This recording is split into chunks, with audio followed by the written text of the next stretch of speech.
Hey, I've been looking at New World's Twitter a little bit, and they're talking about like server size and whatnot. And I wanted to go over like why 1,000 players is a bit low, and why it's also a good thing at the same time, and why they should consider what other MMOs have done. It's called layering, and I think they, in my definition of layering and my understanding of it, I believe that they have some form of it. And the simplest form of it that I believe that layering is whenever you get into a dungeon instance. It's like another instance in the server where it kind of separates you from other players.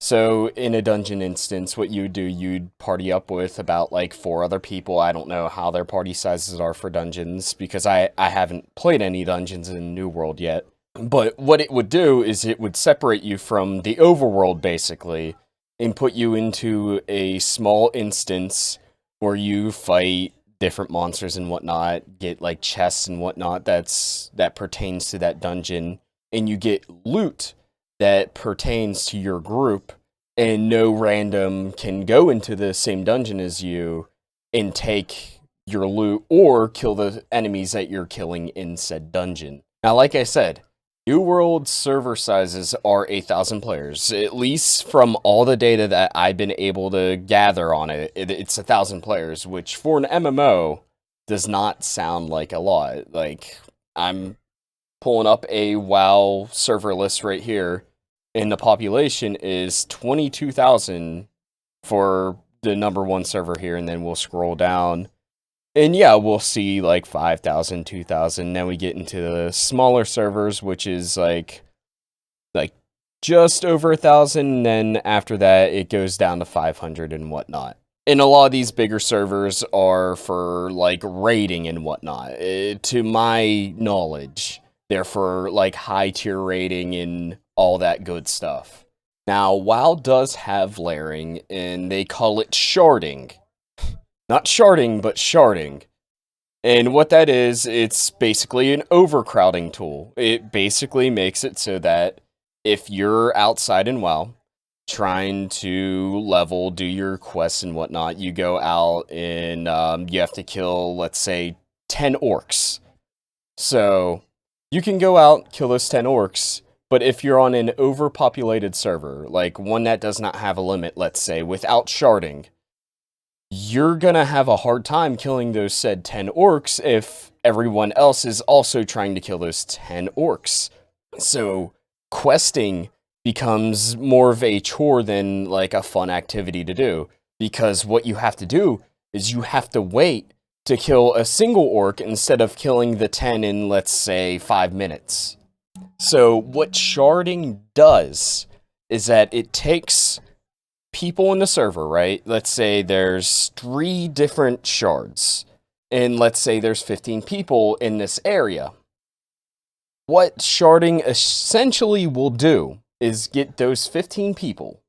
They'll split them up into 3 different groups of 5, and then it'll put 5 in shard 1, 5 in shard 2, 5 in shard 3, so that instead of trying to compete with 14 other people to kill these 10 orcs, you're only fighting with 4 other people, in which it makes leveling a lot easier and a much better time. You're not spending most of the time waiting, sitting on the ground, waiting for a respawn location of an orc to come back up just to have some dude shoot it with a bow. And this other article says that it also helps with preventing lag. And it would make sense because you don't have as many people in the same area. You have them split up amongst different layers on the same server in the same area. But you will not be able to see these other people whenever you're layered in another instance. So let's go back to what I said. You have the 3 layers with the 5 people each. You'll only see the 5 people that you're layered up with. You will not see people from layer B or C. Only in layer A if you're in said layer. So why am I talking so much about layering and all this weird crap about not being able to see people and having them take your mobs or quest items even? Well, that's because New World actually mentioned that it only has 1,000 players per server because they don't want it to be overwhelmed in areas like I just mentioned. They don't want people killing all the mobs in an area so you can't finish a quest, or having too many people just on the server alone and you won't be able to walk around the cities without walking through 50 different people. It's more of a thing that makes the game a more enjoyable experience, and it probably also helps with lag as well, because you don't have so many people flooding to one server that's only able to house so many. And some people will say that it would make it more RP friendly if you were to have everyone on the same server in the same layer, which to a point that is true, because you see some people that you leveled up with early on whenever you're leveling, and you see them again at a higher level, which is actually a pretty cool thing. But the problem I see that New World is going to have, with their servers at least, is whenever people do start playing it, and in a couple days, people are going to be playing it whenever the beta drops. I know I'll be playing it. I'm going to see the same problem that I experienced back in WoW Classic, which was I wasn't able to load in a server, which I remember my first time trying to load in on Whitemane whenever WoW Classic first dropped. I had a 12-hour wait time, which, yes, it wasn't 12 hours, it was more of maybe 8, and I'm being pretty generous with that. But I believe server queue times are not going to be a fun thing to experience with server sizes like this, and the popularity that this game has ensued within the past, year since the preview. And another problem I experienced in WoW Classic whenever it dropped was that same thing I mentioned before, was that I wasn't able to kill as many orcs as I was able to if it was layered properly, or if it was layered as well as it is now. Because whenever WoW Classic first dropped, they didn't have nearly as many layers as they do now. And also, there's not as many players playing WoW Classic anymore as they were back at launch. So that's one of my, fears of the game being the way it is the server queue times, because they have the 1,000-player limit just so that you wouldn't worry about having to fight for mobs or quest items. That they pretty much polished, according to them, and we'll see that here in a couple days. But another way to help with server queue times is to do this type of layering, where people can still play on the server that they want to, but on a different layer than a lot of different people. And I feel like they can benefit, greatly by doing it this way, but I have not got any confirmation from anyone that layering's even in the works for New World. I did reach out to them on Twitter. Right down here, I said, will there be any form of layering on the servers? Well, I read that incorrectly, but the gist is still there. And they did release a server list, which I know the Bald Man is going to be on Olympus, so Olympus is probably going to be a very, very flooded server that you might not want to go on, even though you might want to play with the Bald Man. It's probably just not a good idea because of the mass amount of people that are going to be trying to get on said server. I believe that Olympus is going to be the most stressed out server out of all of these, since the Bald Man is going on there, and it's the streamer server, so it's 100% gonna have a lot of different people on it, and a bunch of those people's fans as well. Now, I did watch a Sir Medieval video, and he mentioned that, he went to Reddit.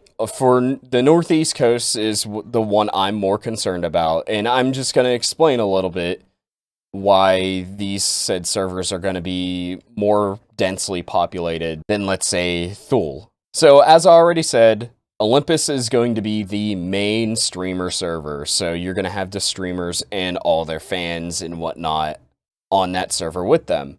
So there's going to be probably thousands of people trying to get on a single server from the server list.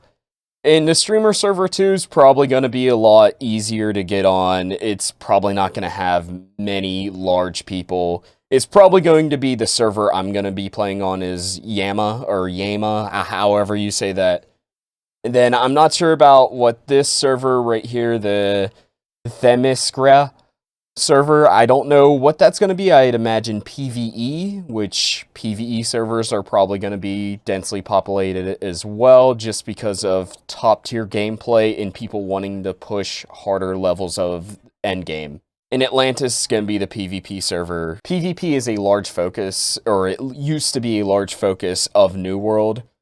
And I believe that server is probably going to be full as well, since it was mentioned as the PvP server. So I would say if you're not like following streamers or whatnot, or if you're not a streamer and don't want to participate in the streamer squad events, which I'm not too sure what that's going to be, I will do more research on that myself and maybe participate in said stream events. But I don't know if I'll be able to do it. But we'll just play it by ear with that one. So if you want to probably get the fastest queue time into a server, I would avoid these 4 servers that are mentioned in this list if you are North American East. I just brought this up just to talk about it a little bit because this will affect me, and it's going to affect a lot of people as well. But Sir Medieval has a very good video. It's only like 3 minutes long, talking about all the servers, in which server's going to be the big ones and whatnot. In Australia, of course, it's just going to be one server. So I'm sorry for Australians. But I do believe that New World's going to be a great game, and the servers are going to be balanced in terms of population.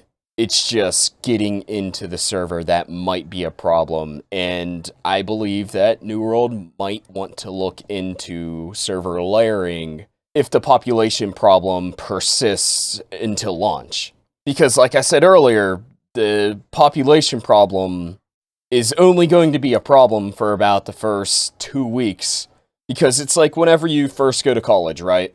That parking lot is filled. It is packed. You can't find a parking spot anywhere. But once students start dropping out or skipping class or just a huge amount of different reasons that they don't go, that parking lot's just gonna get smaller and smaller, and you'll be able to find a parking spot no problem. I know in my experience that was true, and definitely with WoW Classic that was also true, because you can load in White Main no problem now. I tried recently, and it was not an 8-hour queue time, it was maybe a minute if that.